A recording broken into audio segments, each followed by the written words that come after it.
When you hear the word fat, what thoughts and images come to mind? Some of you might think of fat as the extra 10 pounds you are currently trying to lose. Others might be thinking, I wonder what the fat content was in the bag of potato chips I had for lunch.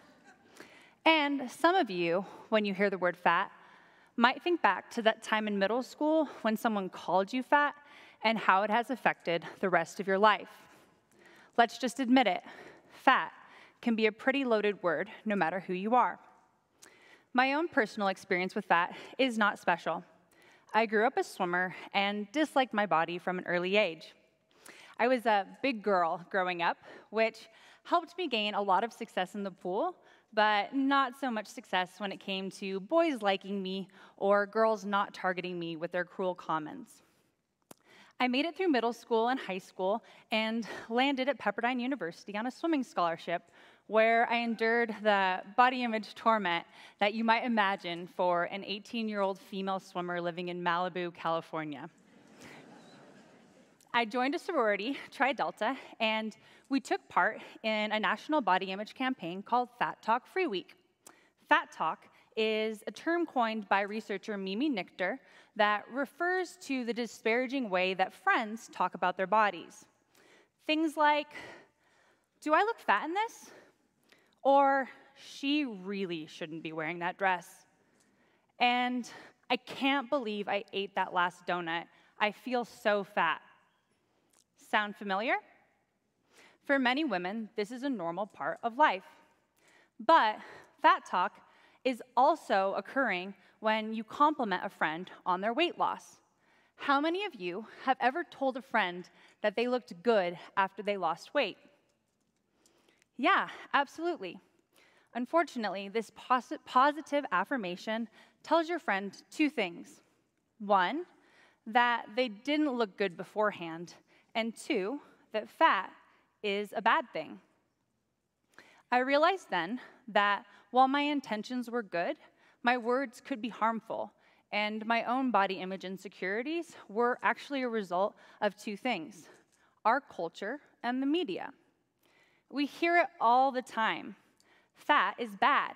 Fat people aren't making the right choices to lose weight. Fat people aren't taking care of themselves. Fat people are so lazy. It should come as no surprise to many of you that a recent Rudd Center research report found that almost 50% of adult participants said they would rather give up a year of their life than to be obese, or that children as young as 3 years old already judge those they perceive to be overweight.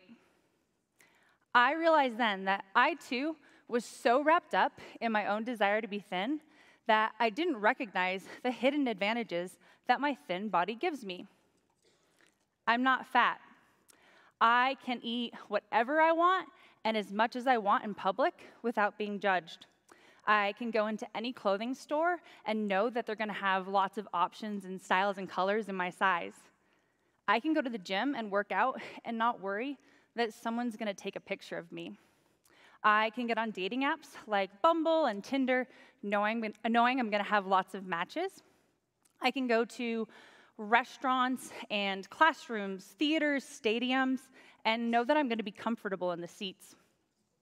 I can go to a movie or watch a television show, open up a magazine, and be guaranteed to see characters and celebrities who look like me. If I do question my weight, my friends and family members are going to remind me that I have a great body, as opposed to recommending the latest fad diet or exercise regimen. Because of my thin size, all of you are more likely to listen to what I have to say instead of thinking that I'm just up here trying to justify my weight. Simply put, there are a lot of advantages that I receive in my life just because of my thin body. I have thin privilege. Here's the thing about privilege, though. It's invisible. So I was receiving all of these unearned benefits, which I took for granted, not knowing the real harm that fat people endure. You see, the opposite of thin privilege is fat oppression. So Thin people like me go through life receiving all of these unearned favors and opportunities, while people who are fat are punished and judged for their outward appearances.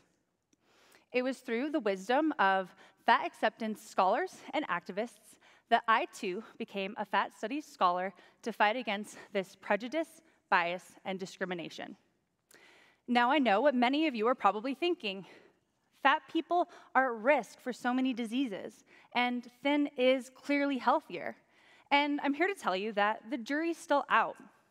Many medical professionals and researchers still haven't come to any form of consensus regarding a lot of issues concerning weight and health.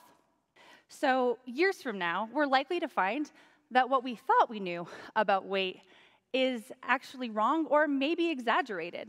So let's set aside what we think we know about health and fat so we can talk about something so much more important: discrimination.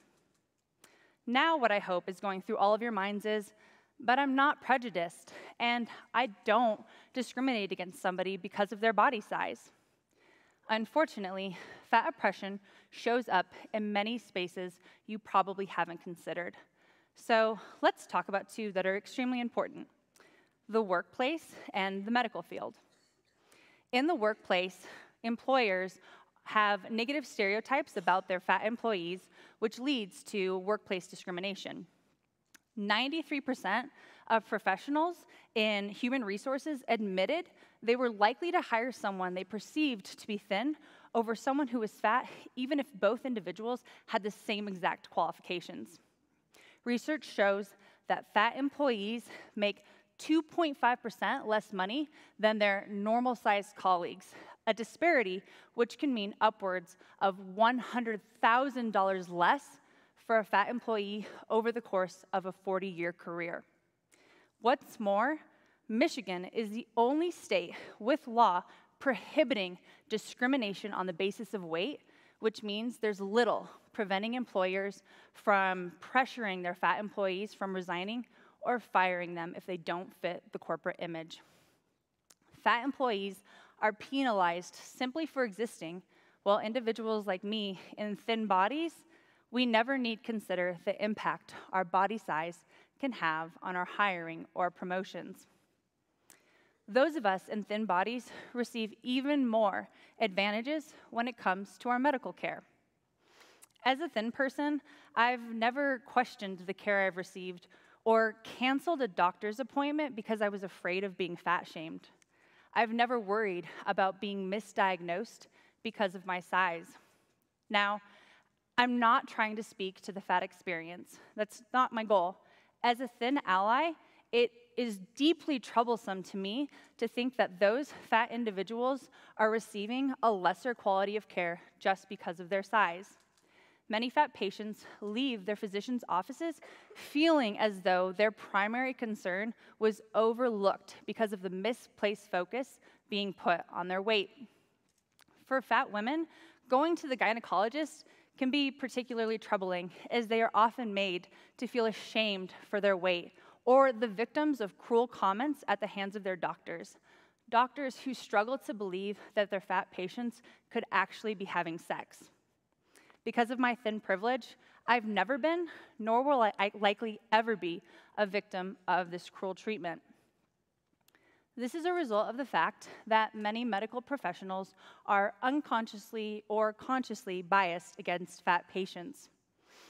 In one study of doctors, it was discovered that 40% of doctors had some type of weight prejudice, with a survey of physicians finding that doctors admitted to using such adjectives as weak-willed, ugly, and awkward to describe their own obese patients. In a study of nurses admitted that they didn't want to touch or care for their fat patients, with another study finding that 24% of nurses were repelled by the idea of even having fat patients. Oftentimes, doctors will try to address the health problem by recommending them to lose weight, only to find out later that the health problem had nothing to do with the weight. Women who are fat are a third less likely to receive such necessary preventative care as breast exam and pap smears.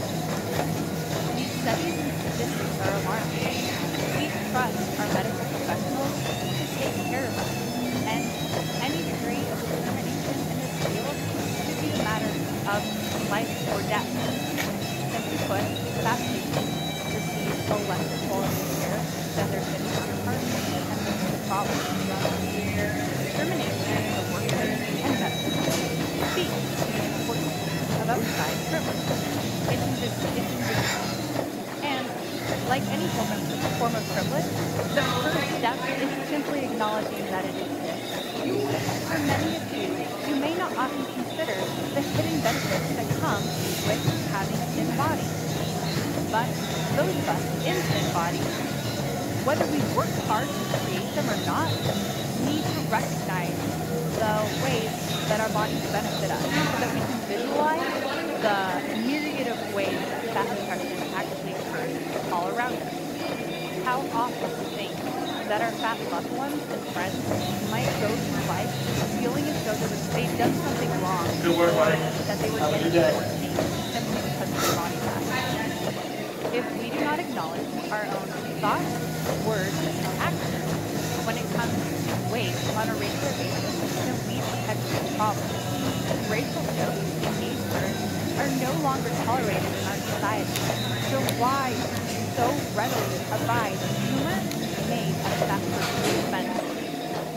Fat is the last accepted prejudice. We need to check our own inherent biases against bodies that aren't slender or slim. For some of you, your own personal journey to fat acceptance might begin when you question when you don't stand up for your fat coworker who is the victim of touch-cool comments being made by your colleagues in the break room. For others of you, it might begin when you find yourself silently judging the fat person sitting next to you, eating the same fast food meal that you yourself are currently consuming. And for many of you, it might start when you ask yourself why you are so afraid of being fat and why you feel so negatively about it.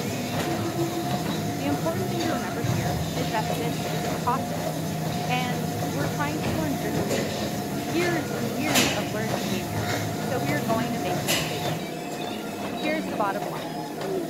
Prejudice, bias, and discrimination against fat bodies are real, and the impacts are far-reaching. We're supposed to love our bodies, and I ask all of you to love your body. Your tall body, your fat body, your short body, your round body, your thin body, whatever body you are in. You have a mind and the capacity to use that mind and your body to work towards achieving perfection.